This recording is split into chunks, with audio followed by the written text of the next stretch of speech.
नमस्कार, मी संस्कृती आणि आपण पाहत आहात नवा मराठा।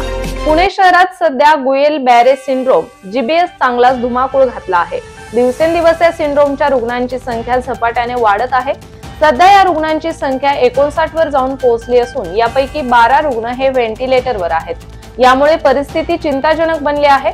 आरोग्य विभागाकडून नागरिकांना सतर्क राहण्याचे आवाहन करण्यात आले आहे। या आजारामुळे गेल्या काही दिवसांपासून रुग्णांच्या संख्येत झपाट्याने वाढ होत आहे। सुरुवातीला गुयलेन बॅरे सिंड्रोमचे 22 रुग्ण आढळले होते। आता ही संख्या जवळजवळ 59 वर जाऊन पोहोचली आहे। यापैकी 33 रुग्ण पुणे ग्रामीण, 11 रुग्ण पुणे मनपा, 12 रुग्ण पिंपरी चिंचवड मनपा, तर इतर 3 रुग्ण हे जिल्ह्यातील आहेत। यामध्ये 38 पुरुष आणि 21 महिलांचा समावेश आहे। या रुग्णांपैकी 8 जणांचे नमुने तपासणीसाठी NIV कडे पाठवण्यात आले आहेत। त्यांच्याकडे तपासणी अहवालाची अद्याप प्रतीक्षा असल्याचे समजते। या आजाराचे सर्वाधिक रुग्ण हे सिंहगड रस्त्यावरील धायरी, नांदेड सिटी, किरकटवाडी या परिसरातील आहेत।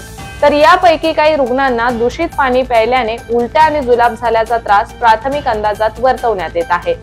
हे रुग्ण मुठा नदी काठच्या परिसरातील असल्याचेही समोर आले आहे। तसेच जीबीएस या आजाराचे कारण शोधण्यासाठी आरोग्य विभागाने सिंहगड रस्त्यावर रुग्णांच्या सर्वेक्षणाबरोबरच तेथील पाणी आणि खाद्यपदार्थांचे नमुने गोळा करण्यास सुरुवात केली आहे। याशिवाय खासगी डॉक्टरांनी या संबंधित सरकारी आरोग्य यंत्रणेला माहिती द्यावी असे आवाहन करण्यात आले आहे।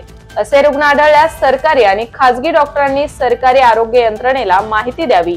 नागरिकांनी पाणी उकळून प्यावे, त्याचबरोबर घरातील आणि परिसरातील स्वच्छता राखावी, बाहेरचे अन्नपदार्थ खाऊ नयेत आणि क्लोरीन युक्त पाणी प्यावे असे आवाहन आरोग्य विभागाच्या सहसंचालक डॉक्टर बबिता कमलापूरकर यांनी केले आहे। तर गुयलेन बॅरे सिंड्रोम हा एक दुर्मिळ आजार असून हा आजार दरवर्षी 1 लाख लोकांमध्ये एका व्यक्तीला होतो। याचे निदान करणे खूप किचकट असते।